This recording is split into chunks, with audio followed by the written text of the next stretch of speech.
Because we've had, again, research has been a very Indian thing for a very, very long time, but in recent times, we kind of allowed ourselves to slip back. But as we do this, we must not lose our advantages of being a frugal country.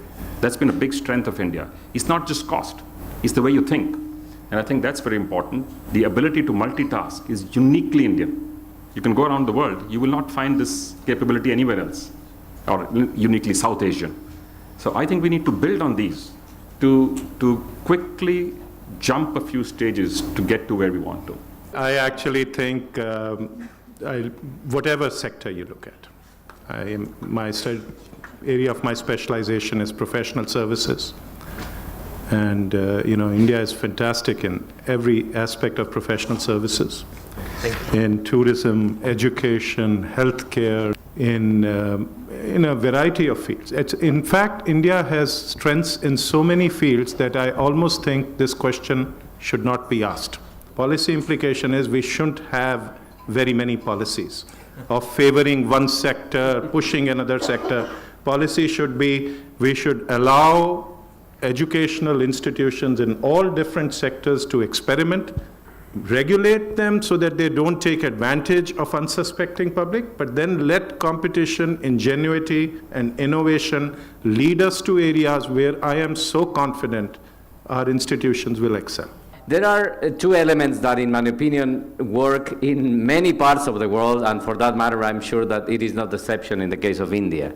That has to do with the issue of strengthening autonomy of higher education institutions while pairing that with proper accountability. And that seems very simple. It looks like, it is a very, very cheap talk about those, but implementing that is the big challenge. I have seen that recently, and Joe knows very well this experience because this is a project that we have in conjunction with the British Council in 7 countries in the Middle East and Northern Africa, which is a benchmarking system that allows institutions to compare their governance, management, and quality practices in a non-disruptive way. It is not a ranking, but it's a benchmarking that allows them to compare, to see where are their weaknesses, and then to put in action a plan in order to address those kind of issues. And the results are marvelous.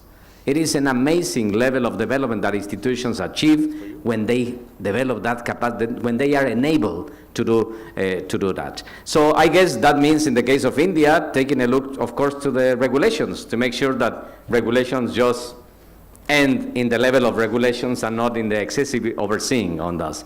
But also, the other thing that, in my opinion, is useful is to learn from the success and the failures locally.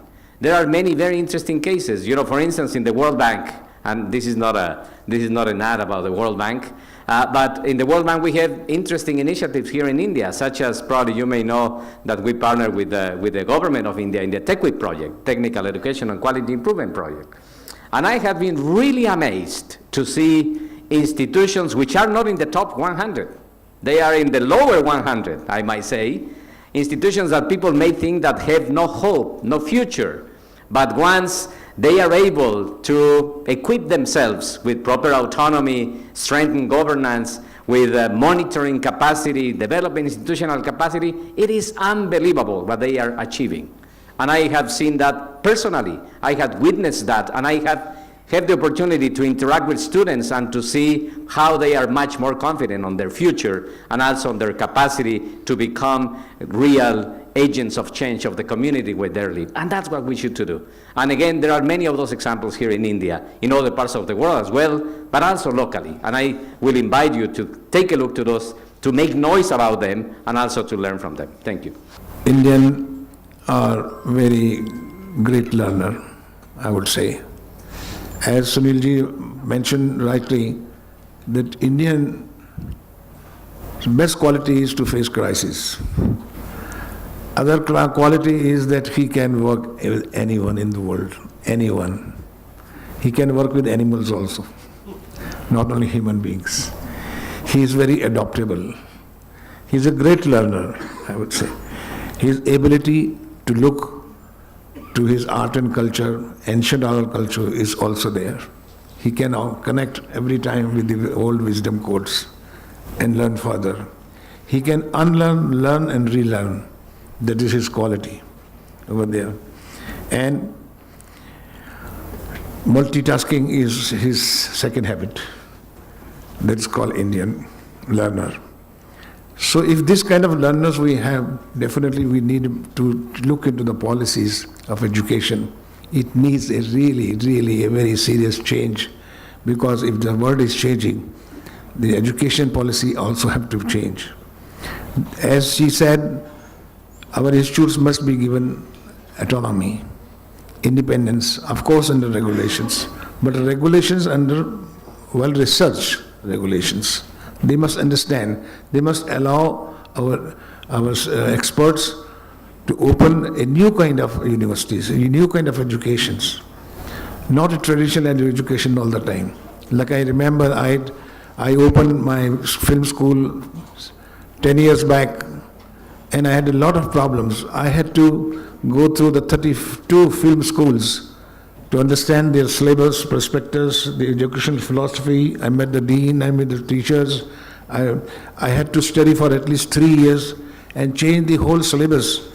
The way we teach here, the education in India was based more on a memory-based educations, and their education was a skill development education, skill educations. So my whole team of experts had to rewrite the whole syllabus curriculum, which was not fitting to the requirement of the UGC and ICDI.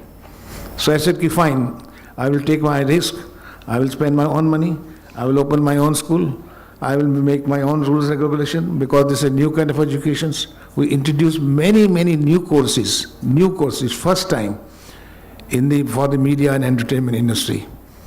And we are successful, and today we are number 6 in the world, this institute called Whistling Woods.